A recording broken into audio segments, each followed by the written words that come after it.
Hi guys, welcome to BI money. Bitcoin $1,10,000 को दोबारा से टच करने के बाद थोड़ी करेक्शन लेते देखने को मिल रहा है। लेकिन दिक्कत ज़्यादा बिटकॉइन के साथ नहीं है, दिक्कत है जो अदर कॉइन्स हैं जिनको हम ऑल्ट कॉइन्स कहते हैं। जैसे ही बिटकॉइन 1-2% गिरता है, यहाँ पे ओवरऑल क्रिप्टोकरेंसी मार्केट क्रैश कर जाती है और बड़े बड़े कॉइन्स भी हमें 4-5% यहाँ गिरते देखने को मिल रहे हैं। अच्छी बात क्या है, बिटकॉइन और इथेरियम कुछ खास नहीं गिरे हैं। तो कहीं ना कहीं ऐसा लगता है पहली नज़र में कि मैनिपुलेशन ज़्यादा है और यहाँ पर कोई ऐसी बड़ी न्यूज़ नहीं है जिसकी वजह से मार्केट गिरे। तो यहाँ पे बिटकॉइन का क्या लगता है, शॉर्ट टर्म के अंदर कहाँ उसको रिजेक्शन मिल रही है, आने वाले टाइम के अंदर हम क्या एक्सपेक्ट कर सकते हैं। अच्छी बात क्या है कि इथेरियम भी एक लेवल के ऊपर मेंटेन कर रहा है, जो कि एक अच्छा सिग्नल है। जब तक यहाँ है तो एक उम्मीद है कि हमें जल्दी ही एक ऑल्ट सीज़न देखने को मिल सकता है। उसके बारे में भी बात करेंगे और कुछ कॉइन्स के बारे में भी बात करेंगे कि अगर डिप में मिले और मौका मिले तो हमें यहाँ उन पे फोकस करना चाहिए। तो दोस्तों, बहुत कुछ है आज बताने के लिए। ये हमारा चैनल है BI मनी के नाम से। अगर आप चैनल पे पहली बार आए हो तो चैनल को सब्सक्राइब कर लीजिएगा, वीडियो को लाइक और शेयर ज़रूर करिएगा। मार्केट के अंदर अगर आप देखो 24 घंटे पहले माहौल क्या था और अभी माहौल क्या है, एकदम से हालात बदल गए, जज्बात बदल गए। लेकिन यहाँ पर बिटकॉइन को एक सपोर्ट है, उसके बारे में आगे बताऊंगा। लेकिन यहाँ पर ओवरऑल देखते हैं, बिग वेल्स इंस्टीट्यूशंस की बात करते हैं, वहाँ से तो पॉजिटिव न्यूज़ ही निकल के आ रही है। CPI का डाटा जो है कल निकल के आना था, वो भी यहाँ पे पॉजिटिव निकल के आया। मतलब पिछले महीने से तो कम ही था, पिछले महीने से तो ज़्यादा ही था, माफ़ कीजिएगा। लेकिन जितना एक्सपेक्टेड था, फोरकास्टेड था, उससे यहाँ पे ये कम निकल के आया था 2.4%। लेकिन यहाँ पर बिटकॉइन ETF को भी हमें ऑब्ज़र्व करना है। अगर मार्केट के अंदर कोई ख़ास बड़ा पैनिक होता तो यहाँ पे उनकी तरफ से तो सेलिंग देखने को मिलती। फ़िलहाल बिटकॉइन के ETF की तरफ से हमें यहाँ लगातार बाइंग देखने को मिल रही है, चाहे फिडेलिटी हो या हमारा ब्लैक रॉक की बात करते हैं। ब्लैक रॉक ने कल भी 1100 के आसपास बिटकॉइन खरीदे, ओवरऑल पॉजिटिव के अंदर इन्फ्लो रहा। अगर बिटकॉइन के ETF, अगर मैं बात करता हूँ CPI के डाटा से कुछ ज़्यादा इम्पैक्ट पड़ता तो कहीं ना कहीं वो ETF की बाइंग के अंदर रिफ्लेक्ट करता। तो ओवरऑल देखते हैं तो कुछ भी ऐसी न्यूज़ नहीं है जिसकी वजह से हम पैनिक करें। लेकिन एक न्यूज़ है जिसको हमने देखना है और शायद इसी का थोड़ा प्रेशर है जो हमें फ़िलहाल देखने को मिल रहा है, क्योंकि 18 तारीख को फेड की मीटिंग होनी है। डोनाल्ड ट्रंप तो बोलते हैं कि इनको इंटरेस्ट रेट कम करना चाहिए, वो भी फुल 1 पॉइंट से। तो ये एक बड़ी बात है। अगर यहाँ पे अगर फेड के चेयरपर्सन मिस्टर पॉवेल वो यहाँ पर इंटरेस्ट रेट कट करते हैं आने वाले हफ्ते भर के अंदर, तो मार्केट के अंदर एक अलग ही माहौल होगा। लेकिन अगर नहीं करते हैं तो बिटकॉइन और क्रिप्टोकरेंसी मार्केट पे उसका प्रेशर देखने को मिलेगा। तो ये एक फैक्टर है फ़िलहाल जो कहीं ना कहीं रोल प्ले कर रहा है और हो सकता है आने वाले हफ्ते 10 दिन तक माहौल ऐसा ही देखने को मिले। ब्रेकआउट लग रहा था यहाँ पर, अभी देखते हैं मार्केट को ऐसा लगता है फेक आउट है। बिटकॉइन को सपोर्ट है इमीडिएट, जो कि एक रेजिस्टेंस पहले निकल के आ रहा था, आगे बात करूँगा। तो परेशान मत होइए। ओवरऑल देखते हैं, इंस्टीट्यूशंस की एडॉप्शन को देखते हैं, या जो भी डाटा सामने निकल के आ रहा है वो कहीं ना कहीं यही बता रहा है कि भैया बिटकॉइन तो देर सवेर में रिकवर करके अच्छा करेगा ही। 116 कंपनीज अब होल्ड करती हैं 8 लाख से ज़्यादा बिटकॉइन। और इंटरेस्टिंग बात क्या है, पिछले 1 साल के अंदर 3,12,000 बिटकॉइन इंक्रीज़ हुए हैं।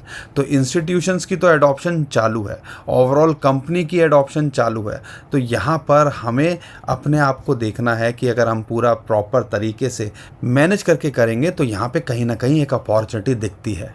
तो ऐसी कोई ख़ास न्यूज़ नहीं है जिसकी वजह से हम यहाँ पे बिटकॉइन और क्रिप्टोकरेंसी मार्केट के अंदर प्रेशर देखें या इसको यहाँ पे क्रैश करना चाहिए था। और बिटकॉइन का 1-2% गिरना कोई ऐसी बड़ी बात नहीं है जिसको हम ज़्यादा पैनिक की तरह कंसीडर करें, क्योंकि अगर आप ओवरऑल देखते हो जैसा हमें एक्सपेक्टेड था और जैसा हम लगातार आपके साथ कह रहे हैं कि 1,12,000 से 1,10,000 डॉलर का जो जोन है वो एक इम्पॉर्टेंट रेजिस्टेंस जोन फिलहाल निकल के आ रहा है। यहाँ इसको ब्रेक करना थोड़ा मुश्किल है, लेकिन अगर इसको ब्रेक करता है तो अगला इसका टारगेट $1,25,000 के आसपास हो सकता है। लेकिन अगर शॉर्ट टर्म वाले देख रहे हैं तो फिलहाल के लिए ये जो पिंक लाइन आपको दिख रही है 21 डे मूविंग एवरेज, वो इसके लिए एक सपोर्ट का काम करनी चाहिए और हो सकता है शाम को जब यूएसए की मार्केट खुले तो यहाँ इसको टेस्ट करता दिखे, जो कि $1,06,500 के आसपास आती है। और एक इम्पॉर्टेंट सपोर्ट $1,02,500 है। तो आप कह लीजिए एक तो ये वाली सपोर्ट है और एक जो सपोर्ट है वो $1,02,000 के आसपास आती है। अगर ये $1,02,000 के ऊपर भी या 1,00,000 के ऊपर भी मेंटेन करता है तो हमें कुछ खास ऐसा पैनिक नहीं दिखता है ओवरऑल अगर बड़ी पिक्चर देखते हैं। लेकिन शॉर्ट टर्म में ये जो दो लेवल्स हैं जिनको हमने फोकस करना है, अगर यहाँ तक आए तो कोई ज़्यादा टेंशन वाली बात नहीं है। लेकिन टेंशन होती है जब हम ऑल्ट कॉइन्स को देखते हैं। लेकिन दोस्तों यहाँ पर आगे बढ़ने से पहले आपसे एक रिक्वेस्ट है, हमसे आप काम कराते हो, हम कोशिश करते हैं कोई सिचुएशन कैसी भी हो आपके सामने लेके आने की, तो न्यूज़ अपडेट देने की। तो आपसे रिक्वेस्ट है चैनल को सब्सक्राइब कर लिया करो, वीडियो को लाइक कर लिया करो, क्योंकि हमारी कोशिश रहती है यहाँ पे चार्ट्स के माध्यम से आपको समझाने की कोशिश करें। बिटकॉइन की डोमिनेंस यहाँ पे थोड़ी गिरती देखने को मिली, लेकिन फिर अभी जो है बिटकॉइन और क्रिप्टो करेंसी मार्केट के अंदर प्रेशर देखने को मिल रहा है।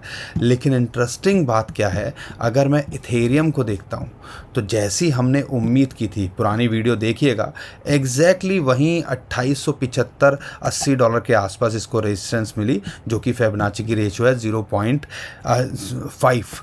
तो यहाँ पर अभी एक रिजेक्शन होने के बाद में अभी एक इम्पॉर्टेंट सपोर्ट है जो कि लगभग आती है $2700, जो कि 21 वीक मूविंग एवरेज है, इसको टेस्ट कर रहा है। तो हम यही उम्मीद कर रहे थे जब तक अगर ये $2650 के ऊपर इथेरियम का प्राइस है तो हमें ज़्यादा परेशान नहीं होना है। लेकिन ये जो एक जोन है ये एक रेजिस्टेंस जोन ओवरऑल है, तो हम चाहते हैं कि यहाँ पे ये अच्छे से ब्रेक करे और $3400-3500 को ट्राई करे, तो इस जोन के ऊपर इसको आना ज़रूरी है। तो यहाँ पे हमें देखना है कि बिटकॉइन के साथ साथ इथेरियम कैसे रिएक्ट करता है। अगर इथेरियम जल्दी रिकवरी दिखाएगा तो आपने पहले भी देखा है, तो यहाँ पर ओवरऑल क्रिप्टो करेंसी मार्केट अच्छा करती है। $2800-2900 जाने के बाद अब ये एक इम्पॉर्टेंट सपोर्ट है जिसको यहाँ ये टेस्ट करने की कोशिश कर रहा है। जब तक यहाँ है तो ओवरऑल इथेरियम के अंदर भी कोई टेंशन लेने वाली बात नहीं है। लेकिन इथेरियम और बिटकॉइन सस्टेन कर रहे हैं, लेकिन ऑल्ट कॉइन्स की हालत ख़राब हो जाती है, और ख़ासकर छोटे कॉइन्स की बात करते हैं तो हमें उनके अंदर करना क्या चाहिए। सोलाना की बात करते हैं, एक इसको रेजिस्टेंस मिल रही है जो कि आती है 50 डे मूविंग एवरेज की, लेकिन हमें लगता है कि अगर ये आपको ऑलमोस्ट $140-45 के आसपास मिल जाए तो एक अपॉर्चुनिटी हो सकती है। सोलाना का ETF उम्मीद की जा रही है जुलाई महीने के अंदर आता देखने को मिल सकता है। तो ये एक रेजिस्टेंस है, इसको पार करता है तो फिर ये $175-76 जा सकता है, नहीं तो एक इम्पॉर्टेंट सपोर्ट 140-45 के आसपास मिले तो यहाँ पे आप एक एंट्री इसके अंदर बना सकते हो। साथ के साथ में XRP कुछ खास इसके अंदर मोमेंटम नहीं है, लेकिन हाँ अगर ये $2 की रेंज में मिल जाए तो इस पे भी फोकस किया जा सकता है। बाकी दोस्तों ओवरऑल कॉइन्स की बात करते हैं तो बड़े बड़े कॉइन्स हैं, जैसे कि नियर की बात करता हूँ वो भी ऑलमोस्ट $2.5 के नीचे मिल रहा है। अगर आप लॉन्ग टर्म के हिसाब से देखते हो तो एक अपॉर्चुनिटी नियर के अंदर भी दिखती है। यहाँ पर अगर मैं बात करता हूँ एप्टॉस को लेके $5 के आसपास है, एक सपोर्ट जोन है लगभग $4.5 के आसपास, अगर यहाँ मिल जाए तो इसके ऊपर भी फोकस किया जा सकता है। बाकी BNB हो गया, ADA हो गया, टॉप के कॉइन्स पे अगर आप फोकस करोगे तो यहाँ पे हम उम्मीद करते हैं वो देर सवेर में आपको कुछ अच्छा करके देंगे। तो हमने कोशिश करनी है बिटकॉइन के बाद में, जैसा हमें पता है पार्ट 2 ऑल्ट सीज़न के अंदर इथेरियम भागता है, इथेरियम के बाद में ओवरऑल बड़े कॉइन्स भागते हैं और छोटे कॉइन्स भी यहाँ अच्छे करते देखने को मिलते हैं। तो अच्छे कॉइन्स, टॉप के कॉइन्स, सुई अगर $3 के आसपास या $2.8 के आसपास मिले तो उसके अंदर भी एंट्री बनाई जा सकती है। चेन लिंक अगर $13 के आसपास मिले तो उसके अंदर एंट्री बनाई जा सकती है। शिबा इनू यहाँ पर 1250 के आसपास है, इसके अंदर अपॉर्चुनिटी दिखती है। अगर यहाँ पे बनाई जा सके। एक पेपी के अंदर अगर ये 8,000 के आसपास आ जाए तो फोकस किया जा सकता है। तो बड़े बड़े कॉइन्स, छोटे कॉइन्स पे हमें फोकस करने की ज़रूरत नहीं है जब हमें बड़े कॉइन्स ही अपॉर्चुनिटी दे रहे हैं।